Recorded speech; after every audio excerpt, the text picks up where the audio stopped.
سوال ہے، کیا ہماری تعلیم آج کے دور کی رہنما ہے؟ کیا یہ صرف کتابوں کی برگردانی تک محدود ہے یا زمانے کی رفتار کے ساتھ چل رہی ہے؟ علی وقار، تعلیم اگر وقت کے تقاضوں کے مطابق نہ ڈلے تو یہ چراغ تو ہے مگر جلتا نہیں، یہ درخت تو ہے مگر پھلتا نہیں، یہ قافلہ تو ہے مگر اپنی منزل مقصود تک پہنچتا نہیں۔ تعلیم میں جدیدیت دراصل اسی جمود کو توڑنے کا نام ہے۔ جدیدیت صرف کمپیوٹر کا نام نہیں،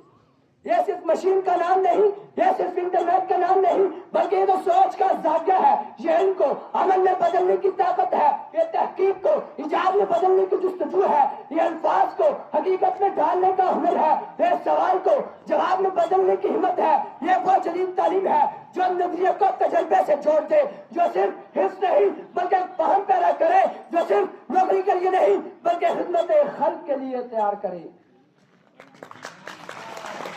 علی وقار،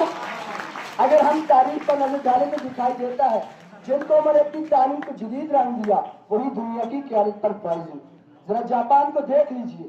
راکھ کا ڈھیر تھا، وہ ایٹم بم کے دھماکوں نے اس کی زمین کو چیر دیا تھا، اس کے شہروں کو مٹا دیا تھا اور انسانوں کو جلا دیا تھا، مگر ان کی جدید کرن نے اس مٹی کے ڈھیر کو فولاد میں بدل دیا، اس ٹوٹے ہوئے دیش کو نئی دنیا میں لا کھڑا کر دیا۔ علی وقار، یہ ہے علم جدت کا کمال، یہ ہے تعلیم کی کرن، یہ ہے قوم کی کامیابی کی اصل بنیاد۔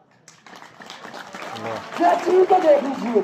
غربت کی زنجیروں میں جکڑا ہوا ملک، محرومی کے اندھیروں میں ڈوبا ہوا معاشرہ، تاتاریوں کا مسکن، مگر جب اس نے اپنی تعلیم کو جدید بنایا، نصاب کو بدلا، طریقہ تدریس کو بدلا، تکنیک کو بدلا، تو وہی چین دنیا کی سب سے بڑی طاقتوں کی صف میں آ کھڑا ہوا۔ علی وقار، یہ ہے نجدت کا کمال، یہ ہے ترقی کا زینہ، یہ ہے قوموں کے عروج کا راز۔ افراد کے ہاتھوں میں ہے اقوام کی تقدیر، افراد کے ہاتھوں میں ہے اقوام کی تقدیر، ہر فرد ہے ملت کے مقدر کا ستارہ۔ علی وقار، دنیا میں ایک آفاقی گاؤں ہے، اگر ہم جدت نہ اپنائیں گے تو کبھی آگے بھی نہ بڑھ پائیں گے۔ اب صرف ڈگری نہیں، ہنر بھی ضروری ہے، اور ہنر تبھی ممکن ہے جب ہماری تعلیم میں جدت ہوگی، جب ہمارے عمل میں جدت ہوگی۔ اگر ہم نے اپنی تعلیم کو جدید تقاضوں سے ہمراہ نہ کیا تو آنے والا کل ہمیں معاف نہیں کرے گا، ہمارے بچے ہمیں یاد نہیں کریں گے، وہ ہمیں کوسیں گے کہ ہم نے ان کے خوابوں کے راستے تنگ کیے، وہ پوچھیں گے کہ جب دنیا آگے بڑھ رہی تھی تم کیوں رکے رہے، کہ جب علم و عرفان کا دریا بہ رہا تھا تم نے پیسہ بنا کیوں گوارا کیا۔ علی وقار، اگر ہم نے آج ایک قدم اٹھا لیا تو یہی علم ہماری پناہ ہوگا، یہی علم